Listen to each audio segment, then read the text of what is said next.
minority opinion, apart from the fact that they are entitled to the presumption of truth and regularity, the fact is that those statements are in their own right independently relevant statements made by a justice of the Supreme Court who herself was speaking of their own personal knowledge. Yeah. Now, Anyway, secondly, this is sufficiently argued. The chair will make a ruling unless a member of the Senate sitting as an impeachment court would want to discuss this matter. But before the ruling of the Honorable Court, please, is made, may I be allowed 1 or 2 minutes? I'm not finished. Your Honor.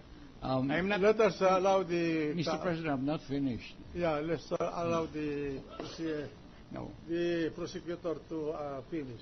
Secondly, it is plain to us that the motion is actually in substance raising an issue either of weight or defense. Now, whether it is a matter of weight or defense, Mr. President, it is not a ground to strike whatever portion of the testimony has been made. If it is a matter of weight, it is for the discretion of the court to decide on whether to give it weight, and if it's a matter of weight, how heavy the weight should be. And if it's a matter of defense, the defense will have its turn to present evidence to impeach, discredit, or overthrow the statements on irregularities contained in the minority opinion. Now, thirdly, Mr. President, I have read the concurring opinions myself, just like the defense counsel, and it is there, Mr. President, shown that these statements on irregularities or disclosures made by Justice Sereno were not treated or met in those concurring opinions. There was silence in their opinions. And we know that as in a court of justice, when such imputations are made, which are serious as against others, there is silence. There is a presumption of truth. I mean, as they say in Spanish, que se no disputa, se acepta. If you do not dispute, you accept. The other justices never disputed in their concurring opinions these revelations made by Justice Sereno. If the counsel is true, Your Honor, may I be allowed 1 minute rebuttal, Your Honor? Just a minute. Is the gentleman from the prosecution true?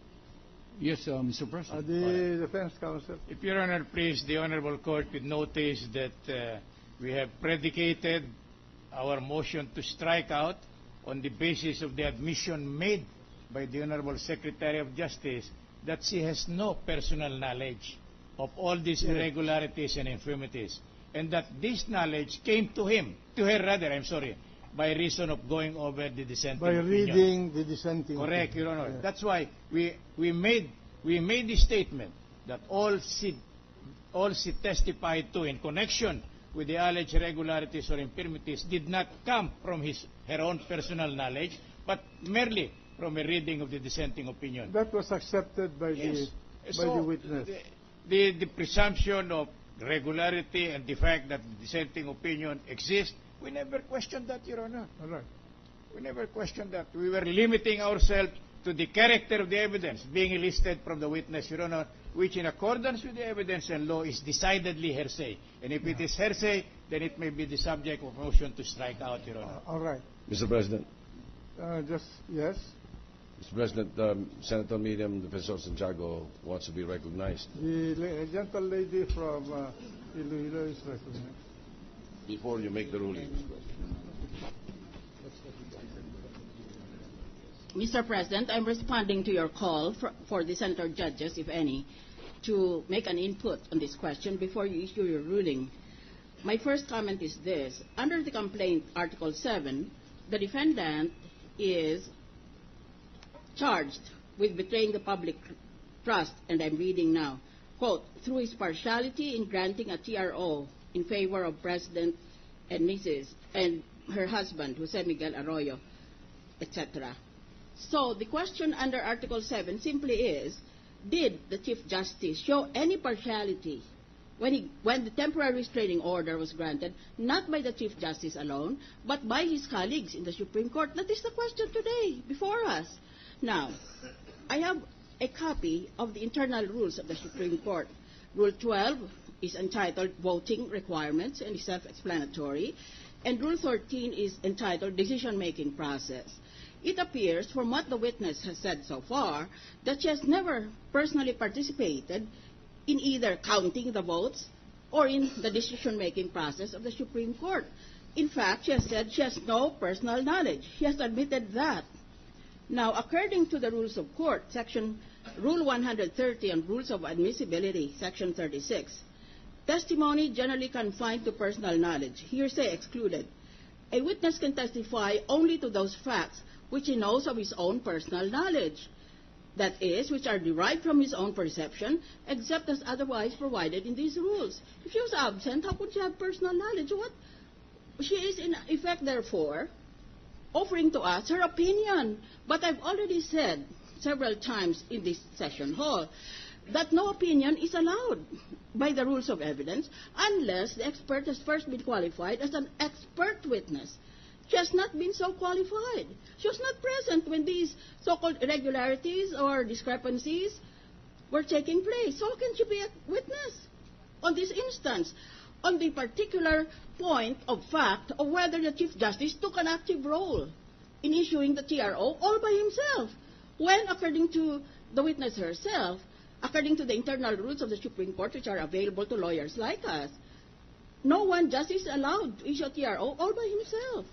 So, defense is correct in invoking the hearsay rule. There are exceptions to the hearsay rule. There are 1 to 11 exceptions. Which of these exceptions is the prosecution trying to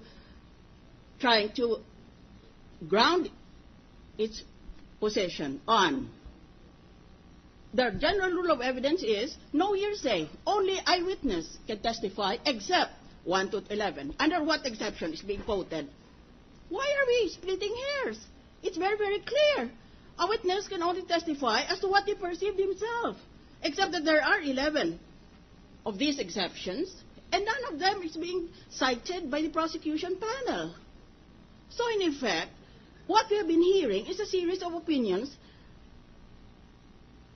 extrapolated or explained to us by the witness. But we have already seen that a witness is not allowed to express an opinion unless she has been qualified as an expert witness. And there are rules for qualifying her.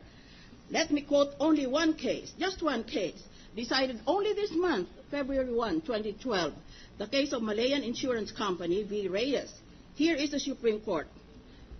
Concomitantly, a witness may not testify on matters which he or she merely learned from others, either because said witness was told or read or heard those matters. Such testimony is considered hearsay and may not be received as proof of the truth of what the witness has learned. This is known as the hearsay rule. Maybe just one other case, Estrada v. Desierto, 2001.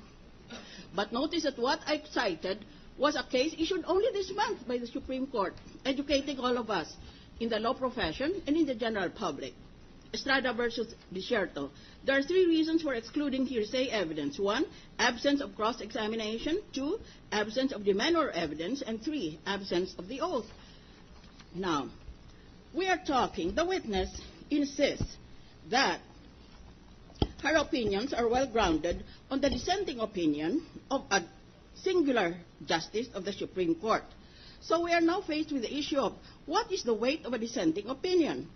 The Supreme Court itself said in the 2008 case concerning Mr. Amado Macasaet, quote, the Supreme Court stated that elementary decision-making teaches that we cite the majority opinion as precedent, not lonely dissenting opinions.